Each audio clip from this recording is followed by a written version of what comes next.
This is the life struggles of Kato, who failed but never gave up. There was a time when Kato believed dreams were for other people, not for boys who shared one small room with their mother, not for boys whose shoes were older than their ambitions, not for boys whose laptops froze more than they worked. Kato was 17 years old and already tired. Every evening after school, he would sit on the cold cement floor of their small house in Kampala. His old laptop rested on a plastic table that shook whenever he typed too hard. He wanted to build apps, not for fame. Not for money, but because he believed technology could change lives. But belief and results are two different things. Every time he tried to code something meaningful, the same message appeared on his screen. Error, and that word started to feel personal. At school, things were not better. Mr. Candy, his teacher, was known for being strict. He didn't believe in excuses, he believed in effort. One afternoon, he handed Kato a test paper marked 45%. The class laughed softly. Mr. Candy looked at him and said calmly, "Kato, you are capable of more. But potential without discipline is wasted." That sentence followed Kato all the way home. Potential without discipline is wasted. He replayed it in his head like a song he didn't like but couldn't turn off. His friend Jordan didn't make it easier. Jordan was confident, funny, popular, but Jordan believed in comfort more than growth. One evening, as Kato struggled with his laptop again, Jordan leaned back in the chair and laughed. "Bro, relax, life is not that serious. Not everyone is meant to succeed big. Some of us are just average." Average, that word landed like a stone in Kato's chest. What if he was average? What if the dream he carried was bigger than the ability inside him? That night, for the first time, he closed his laptop before even trying again. His mother noticed. Mama Nalongo always noticed. She had hands that carried the weight of life, hands that cooked, cleaned, worked, and still found time to rest gently on her son's shoulder. That night she saw something different in his eyes. Not anger, not frustration, defeat. "You look like someone who has already lost," she said softly. Kato tried to brush it off. "It's nothing." But mothers know when it is something. He told her everything. The failed tests, the errors, the laughter. The word average, she listened without interrupting.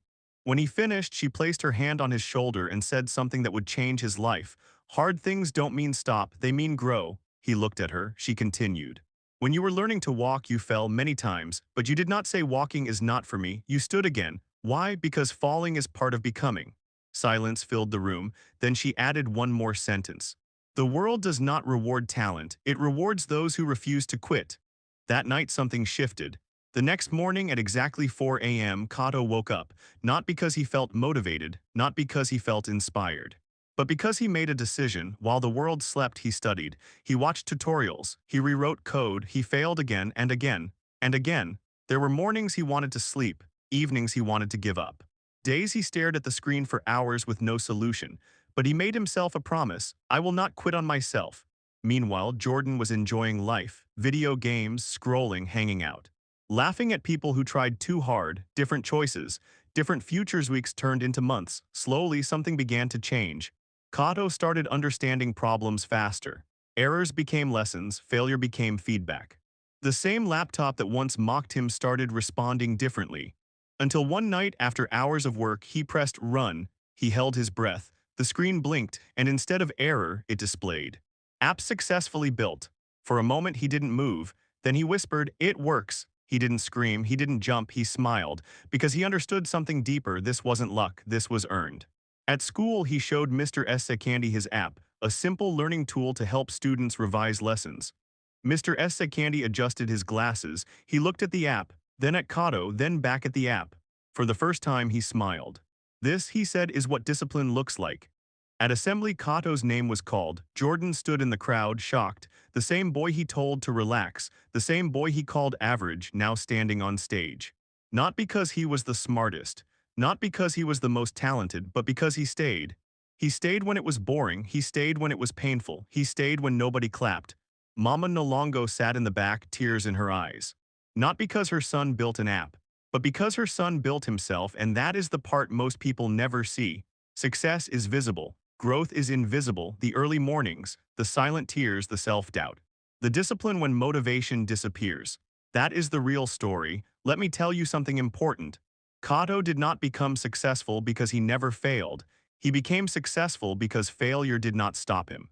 There is a difference. Talent can open a door, but discipline keeps it open. Motivation can start a journey, but consistency finishes it, and the world belongs to finishers. If you feel like quitting right now, if you feel average, if your efforts look invisible, remember this. Every expert was once a beginner who refused to stop. Every champion once doubted themselves. Every success story includes chapters nobody celebrates. The difference between winners and quitters is not intelligence, it is endurance. Kato learned something powerful: the pain of discipline is temporary. The pain of regret lasts much longer. And so he chose discipline not once, not twice, but daily.